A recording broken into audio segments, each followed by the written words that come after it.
Hello, thank you for joining Falling for Learning podcast.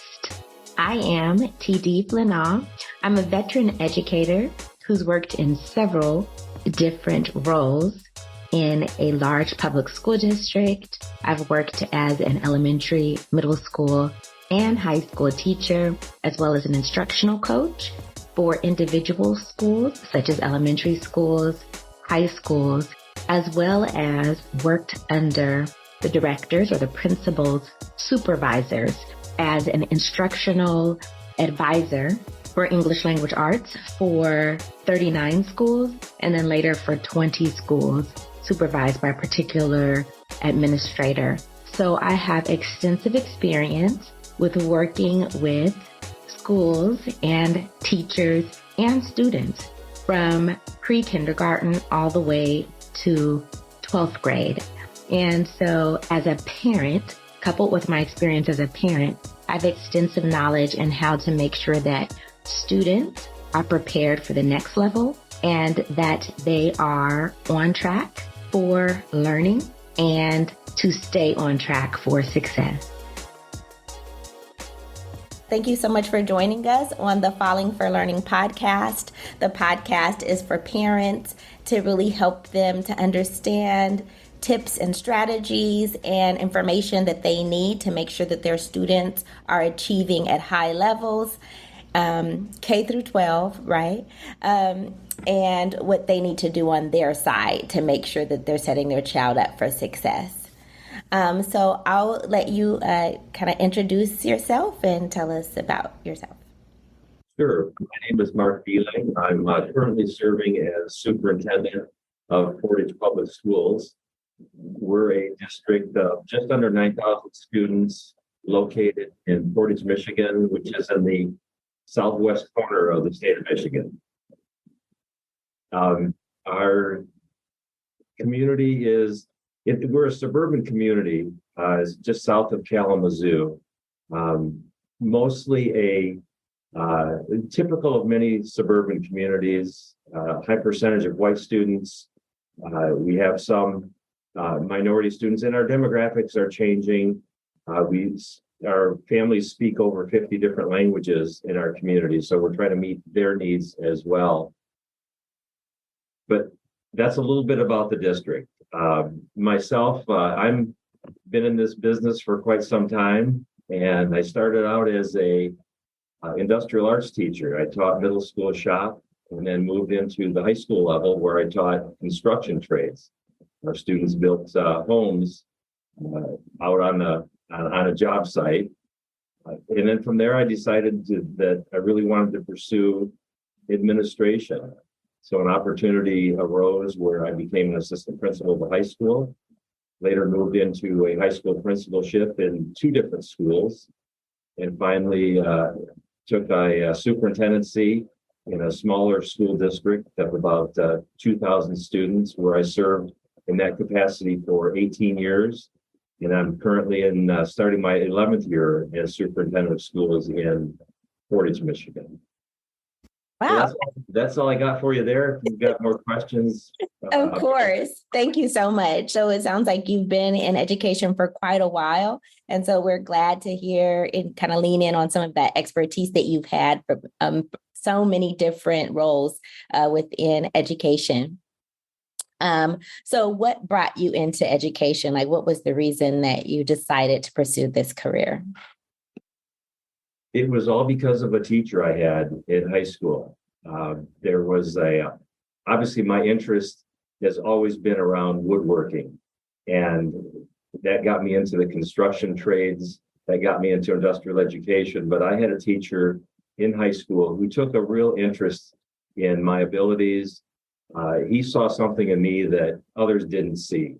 And he was the guiding force that I became passionate around not only the content, but in making sure or wanting to help others understand woodworking in this particular case, the same level as I did. So this was a gentleman that believed in me.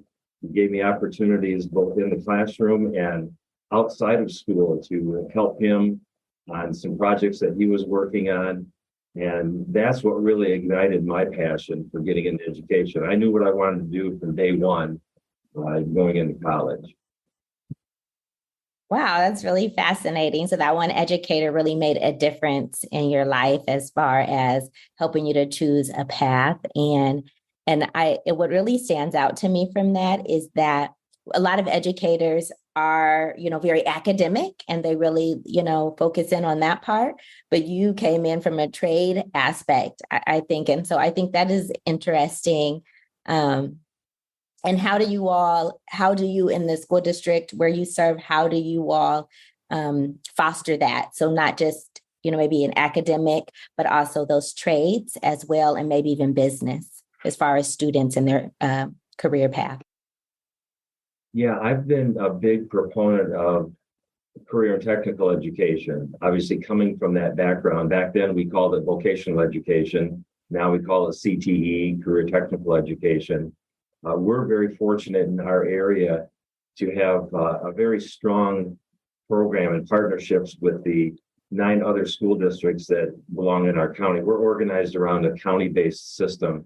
So the 9 schools have combined efforts, and currently it's been called Education for Employment, where different schools will offer different programs, and our students are bused back and forth or drive to other schools to get programs that we may not offer. Our community, our larger community, the Kalamazoo County community, has supported a millage to support career and technical education, and we had an anonymous source who gifted us $100 million plus the land to build a CTE center. Wow. That construction has just started, but we're pulling together many of the programs that the locals had into a central site, into a beautiful facility. And so our students will have access to programs like never before. And we're hoping that by eliminating kind of that, that competitive nature that exists between students and schools, some students from going to another school because they're a competitor in athletics, in the arts. So having a neutral site, we believe will increase enrollment in those areas and provide state-of-the-art technology that they'll be able to operate and learn in. Okay, that's really fascinating. So you are saying that money is for all 9 of those 9 of those counties or something is that right? It's 9 different school districts, but we belong to a service agency. And so the kind of the vehicle that's receiving those funds is the ESE, the Educational Service Agencies. They're responsible for constructing the facility and coordinating the programs that will be held at that site. Okay, that's really great to hear, pooling of resources, people working together, and all of it's for the, promotion of students and making sure students have what they need, right? And not just thinking about the academic aspects. I've definitely been guilty of that as a teacher that, started off on a really academic. It is really not always recognizing the importance of the vocational or career technical and education. And then also the business aspect of what students can do to contribute to the economy and our society. So I'm glad that you all are bringing that together. And that definitely sounds like something that people around the United States can take notice of and maybe duplicate different type of programs like that for you. So that's really good. Yeah, not every student is destined to go to college. And, preparing students for whatever they believe their next phase in life will be is so important to us. And that doesn't preclude the fact that students who go through a CTE program can't go on to college.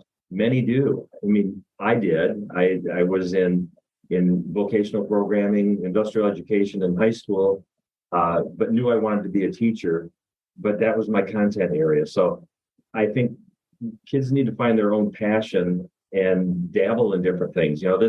It doesn't just start in high school. This Career and Technical Center, we're already starting programming for 7th and 8th graders, exposing them to different careers where beyond just what their family might be involved in. And so many of our students don't see those trades and those activities going on, so they don't even understand what the possibilities are. So exposing our youngest children to, our younger, I wouldn't say youngest, but our younger children to what's possible is so important to us as well. Absolutely. I'm really glad that you have this aspect that is really thriving and being nurtured in your school district and the surrounding districts that you work with. Yeah, I just think that's one of the missing links, right? Some of us forget students who aren't on the academic path. And I think there was a time, depending on the school district or the area, that when they tracked kids, like maybe, someone's for trade or someone's for academic, that maybe at the end that I wouldn't have the skills. Like if I chose the trade, I wouldn't have the skills, depending on my other classes didn't prepare me to be able to go to college. But I think now most of the districts have it normalized where there's all the classes pretty much will prepare you. Of course, there's advanced level, but even the basic level or the regular classes still are going to be able to prepare you for college. And I don't think that was the case always. And so sometimes people don't really notice that because before were put on a track and you didn't have the college level courses that you needed. So we're very fortunate. Our community, and I speak of Portage specifically, has been very supportive of education in general. I mean, they've been very generous with providing us with new facilities. We're in the middle of a building project now. We're replacing 5 of our oldest elementary schools. We've already built new middle schools. And that's all to support our students. We want to make sure that our students are in the best possible places they can be. So we do offer things like the International Baccalaureate program too, for those that really want to push themselves in that way. So again, that doesn't happen without a lot of community support and understanding that it takes additional funds to run those kind of programs. Right. So that makes me think as well as about what your ultimate goal is as a leader, and maybe like what are your 5-year goals as a leader of Portage Schools? Well, I'm kind of towards the end of my career as a superintendent. 5 years from now, I hope to be, retired and doing some things that I haven't been able to do. But, our primary goal here has been to create the best possible environment for student success. And, so our strategic commitments that we call them are primarily focused on our students. But we also realize that they need to be in a culture that supports them. So as I look at what I'd like to see happen down the road is for that culture to continue to grow so that we can be as best positioned as possible to support all of our students, no matter what they bring to the table when they come through our doors, is that we can create an environment that supports them so that they can be successful to reach their potential. And that's hard work because there is no end to that work. That's ongoing work. Just, if you think there's an end to building culture, then you've got a pretty short-sighted view of what has to happen. And culture is hard to change. There's so much, I wouldn't even call it resistance. There's so much pressure to maintain what is because people are afraid of change or unwilling to change or scared of change. I don't know how to frame that exactly, but change is difficult and culture requires change. Changing culture requires people to change as well. So I hope that some of the practices that we've begun to institute in our district continue to grow and become hardwired so that they happen all the time automatically. Listen, parents, it's summertime. The days are flying by, and you still haven't buckled down yet and provided learning activities for those babies. It's okay. I can help you out. All you have to do is go to www.tinyurl.com/learn10way. Learn the number 10 way. And I will give you our freebie in exchange for your email, 10 ways to squeeze learning fun into busy days. Don't let another day go by without providing fun learning activities that will give your child the competitive edge. Can you tell us a little bit more about some of those practices that you have, that you are cultivating and that you hope continue? One of the things that we've really become good at is rounding. All of our leaders round on other people. So using myself for an example, outside of the evaluation process, I meet with members of my executive team. So that there are 9 people on that team. I meet with them. It's a quick, informal way of touching base with folks to find out what's going well in their day. A set series of questions that take no more than 5 or 10 minutes. What's going well? Are you getting the resources that you need? What can we do to improve? And is there anyone who has supported you that you'd like me to recognize? So that gives us a chance to recognize employees who have contributed to someone else's success. So rounding has been an effective process. I also round with school board members. So twice a year, I meet individually with each board member and ask similar questions that gives me a sense of where they're headed outside of the boardroom, where we're not having that discussion in a public way. And then the important part of that is closing that loop. So once I've completed my rounding with administrators, we sit down together and I report out, this is what I heard from you. And it gives everyone a chance to hear what everyone else is saying, not individually by name, but I look for themes and threads that I can share with them that raises some issues that we can, further need to do. And I do the same thing with the school board. We'll meet as a board. It's usually part of my evaluation process where we do that. And it gives them a lot of good feedback. It gives me a lot of input and feedback as well. So that's that practice of rounding. Our principals do that with their teachers.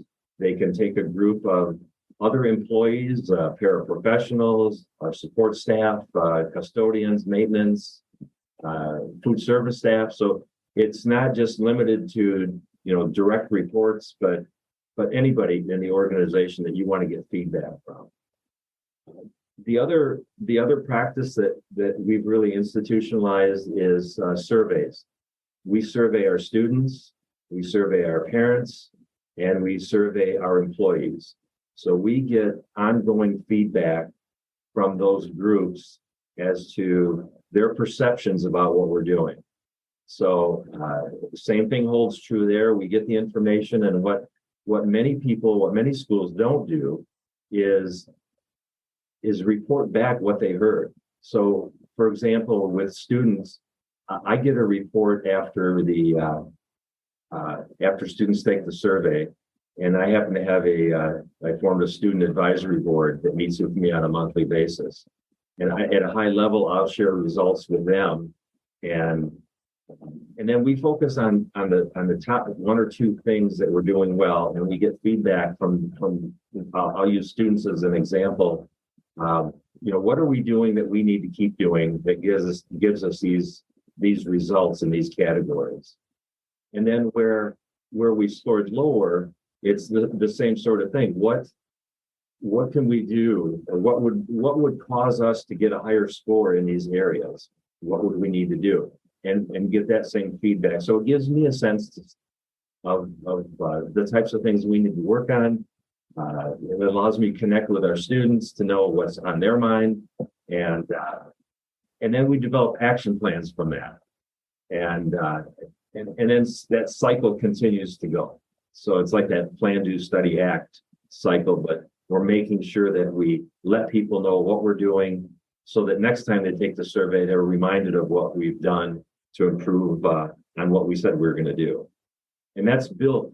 I said it at the district level, but each building level leader gets information for their building from their parents, from their staff, and from their students. And that's where the work takes place. So those are a couple things. I know that was a little long, but no, it's excellent, very thorough. And it really sounds like you have a lot that you can share with other leaders around the country. My last question is, what message do you have for parents as they're guiding and helping their kids learn and grow? What message do you have for them that they could do or that will really be helpful in giving them an advantage? Well, that is a huge question because as kids change as they're going through an educational system, I think the better you know your kids, and are able to share that information with their teachers, so that to help teachers build that relationship with kids. That relationship piece, in my mind, is so important. I look at when my three kids were going through schools, and I've used them as an example. When I think of the term rigor, relevance, and relationships, I had three kids.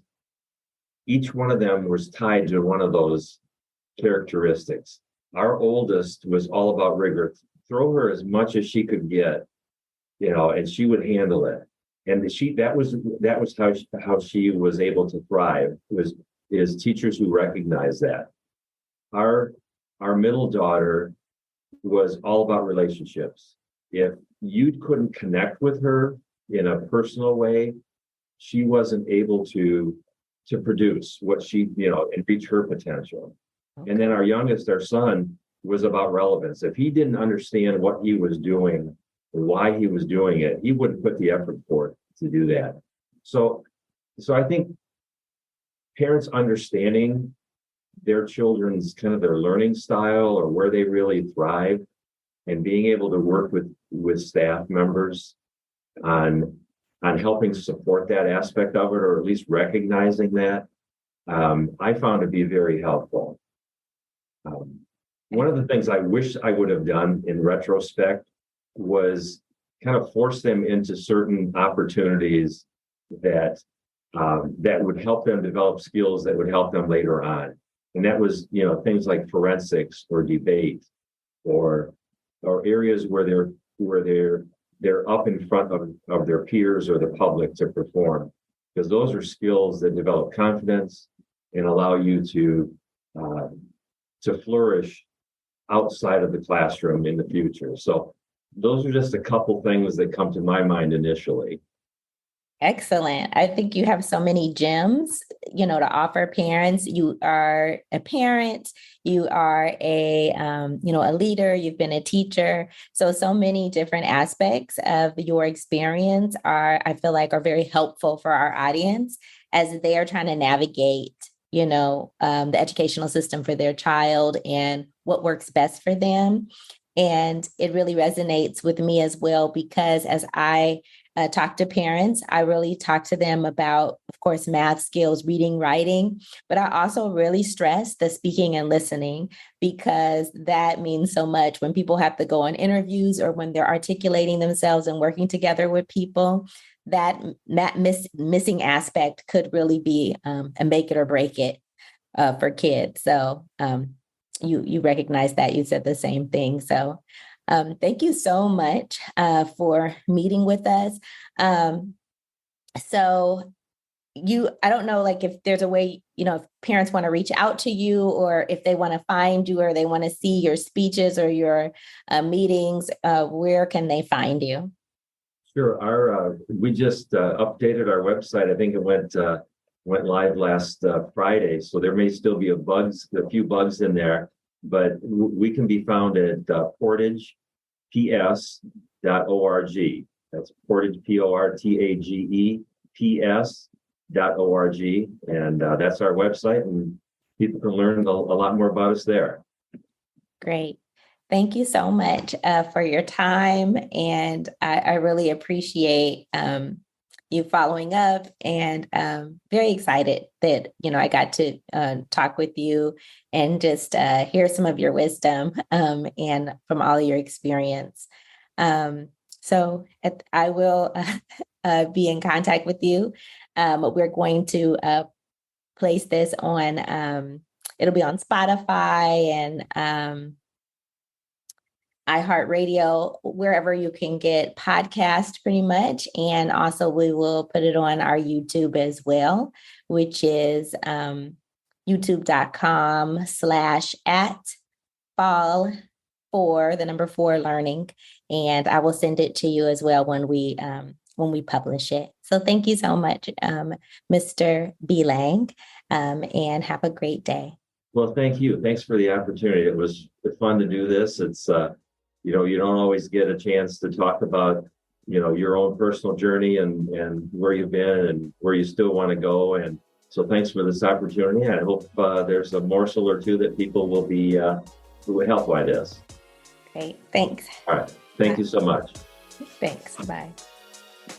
Thank you again for joining us at the Falling for Learning podcast. We are here every week.